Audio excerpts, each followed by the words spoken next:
Senhoras e senhores, o Internacional tomou uma goleada ao natural do Botafogo. 4-0 sem fazer esforço. E talvez essa seja a principal situação que mais me chamou a atenção. O Botafogo não fez força para ganhar. Não tem nada assim absurdo no jogo deles. Não tem nada que a gente possa dizer, olha que diferencial. Eles conseguiram uma estratégia, um jogador, uma forma extremamente talentosa. No máximo alguns contra-ataques ou marcação um pouco mais sob pressão, mas nada que justificasse o Inter ter tomado, ou aceitado tão facilmente ter tomado 4-0 dos caras. E o que eu posso te dizer foi uma goleada merecida, que não tem absolutamente nenhuma correção a ser feita pela direção de, olha, mas enfrentamos, mas no primeiro tempo, quem sabe aqui nessa zona do jogo, mas uma alteração, uma questão tática, não foi no detalhe. Os caras tranquilamente fizeram a goleada. Outra, não tem reclamação de arbitragem, que popularmente os times brasileiros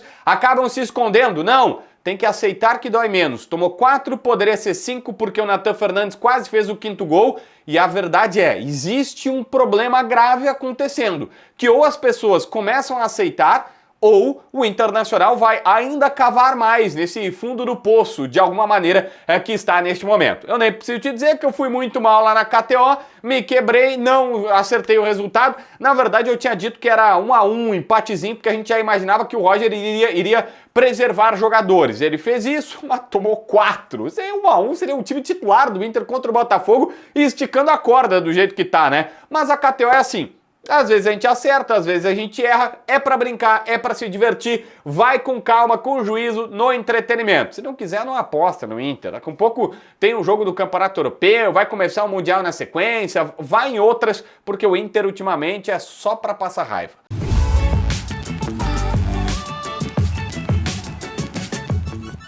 Bom, a primeira coisa que eu preciso dizer aqui é que eu que sou um crítico do Campeonato Gaúcho, preciso admitir que é só o Campeonato Gaúcho, a conquista dele, a quebra simbolicamente do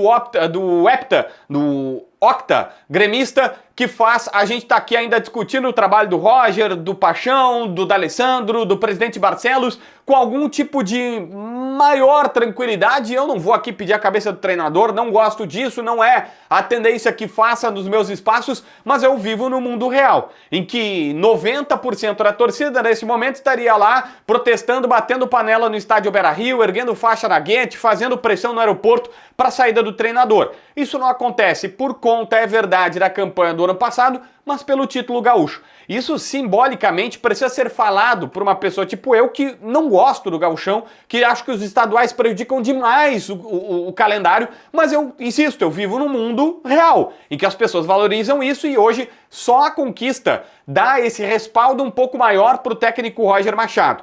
E a verdade é que o Inter como um todo custou um pouco acreditar algo que a imprensa já estava falando, que parte da torcida já estava falando, que era, olha, tem um declínio técnico, não ganhou o Campeonato Gaúcho, jogou bem no Clássico Grenal, principalmente o da Arena, no segundo fez o suficiente para ganhar, beleza, mas o Inter não queria admitir algumas coisas. Por exemplo, o Valencia fez um gol de falta na final, mas ele não estava jogando bem no Campeonato Gaúcho. O Inter começou um campeonato sabendo, imaginando que tinha recuperado um jogador que não foi, e aí não tinha centroavante, e não tinha várias outras opções táticas. Um time que claramente esticou a corda para ser campeão do Gauchão, e aí quando precisou entrar numa normalidade, já estava cansado, exausto, não sei, desfocou, aí se comprometeu. Oscila no Campeonato Brasileiro, que eu tô sendo bondoso, né? O Inter tem 9 pontos, tá a 10 do líder, na próxima rodada pode estar na zona do rebaixamento. Um time que, se a gente for olhar aqui, tá mal na Libertadores da América, se complicou numa classificação que era tranquila e teve dificuldade com o Maracanã no estádio Beira-Rio.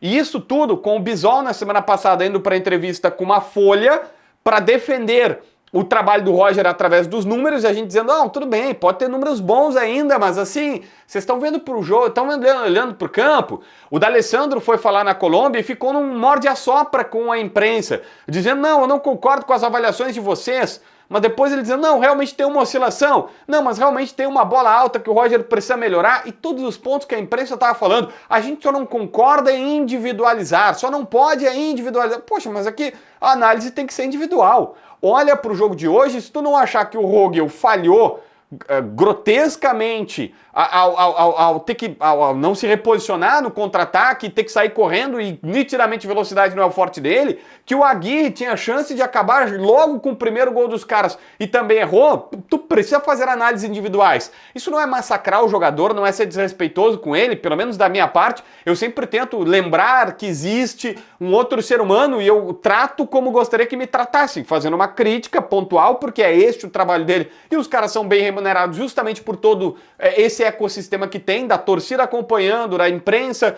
dando holofotes positivos e negativos, mas assim, eu preciso olhar. E o Inter custou a acreditar nisso, o Inter custou a aceitar que existia um problema, o Inter custou a entender, insisto, quando há esse conflito, entre aspas, respeitoso do Bisol, do D'Alessandro, do próprio Roger, que algumas entrevistas coletivas quando começava a ser cobrado, dizendo, olha, ganhou, mas não foi bem, olha, empatou, mas não foi, jogou bem contra o Palmeiras, mas perdeu no Beira-Rio, tem que ser falado. O Inter não queria aceitar. Agora, me parece que essa goleada, o futebol, no final de tudo, só o resultado é o que importa. Sabe por quê? Todo mundo tava falando, precisou tomar um 4-0, mesmo que com reservas, para todo mundo, opa, peraí, não tá legal. O Ronaldo já saiu na entrevista dizendo, não tá legal, temos que mudar o jeito de jogar, as coisas não tão boas. Não ouvi ainda as entrevistas no vestiário, mas vai ser nesse tom. Realmente, gente, vamos parar para refletir. Pô, mas tava todo mundo avisando há um mês, 2.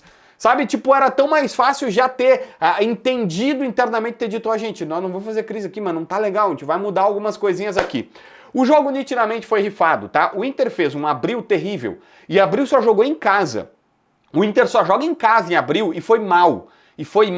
E aí agora começa a sequência de todos os jogos fora. Jogou na Colômbia, no Rio de Janeiro, quinta-feira tem Nacional. E aí é óbvio, todo mundo é ser humano, não tem robô. No Beira-Rio tem que rifar algum dos jogos. Escolheram um que é gramado sintético, que é Campeonato Brasileiro, 80% do time reserva. Tava na cara que isso ia acontecer. Em campo, o Roger nitidamente, e aí eu discordo da ideia dele, ele achou que os 3 volantes que deram certo naquela segunda metade do primeiro tempo, tem 20 minutos, que deram certo contra o Corinthians, lá na Arena Itaquera, ele colocou na cabeça que, vai jogar com o Ronaldo, não importa o trio de volantes, mas joga com, já foi Fernando, Bruno Henrique e Thiago Maia, dessa vez foi Ronaldo, o Diego Rosa e o Thiago Maia.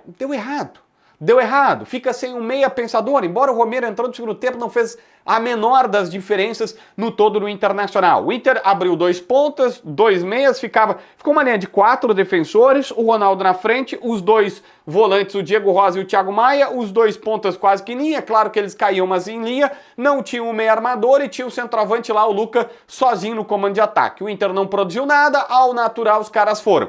1-0, começou com um lateral, o Inter tenta marcar sob pressão, uma bola que vem toda pipocando pro Rogel, que não consegue tirar, mas ela tava meio ruim. O Aguirre, ao invés de tocar para a linha de fundo, domina mal, entrega o passe pro cara, o gol sai ali.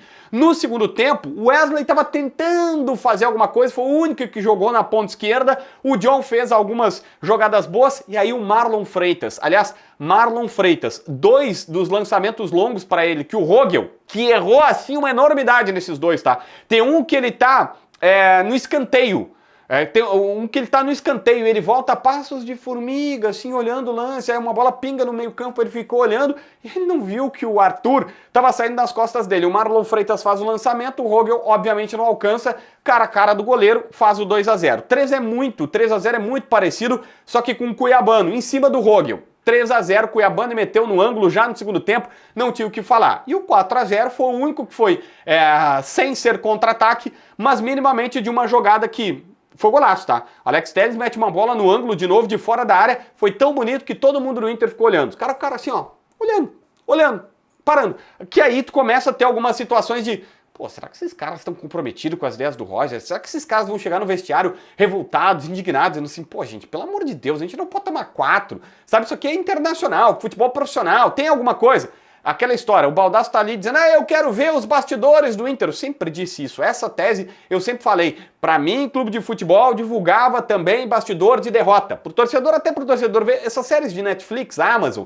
Olha a da Amazon do Tottenham, é muito boa. tá? Que eles colocam, e do Manchester City também, eles colocam lá que o time chega, os caras mostram, os caras ficam abalados quando perdem, tem briga, tem confusão. Uma vez o Cruzeiro também, não lembro qual, mas o Cruzeiro teve uma briga do goleiro com o volante, porque os caras se cobram, e isso é bacana pro torcedor ver, porque é o mínimo que se espera a partir de agora. É o mínimo. O Inter só não tomou 5 porque o Nathan Fernandes, na verdade, o único erro do Antony foi nessa do Nathan Fernandes. O Antony tomou 4 gols, nenhuma responsabilidade dele, tá? Nenhuma. Só golaço, deixaram chutar, chegar na cara do goleiro, não tem o que fazer.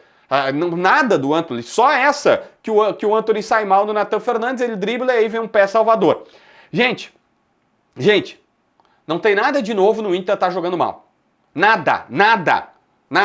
O que tem de novo é que o resultado no futebol escancara algumas coisas. E tem coisa acontecendo. Ou o Inter para e diz assim, peraí, os jogadores não estão comprando a ideia do Roger.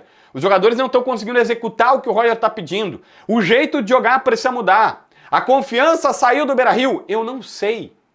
Alguma coisa grave está acontecendo para estar nesse declínio técnico e tomar 4.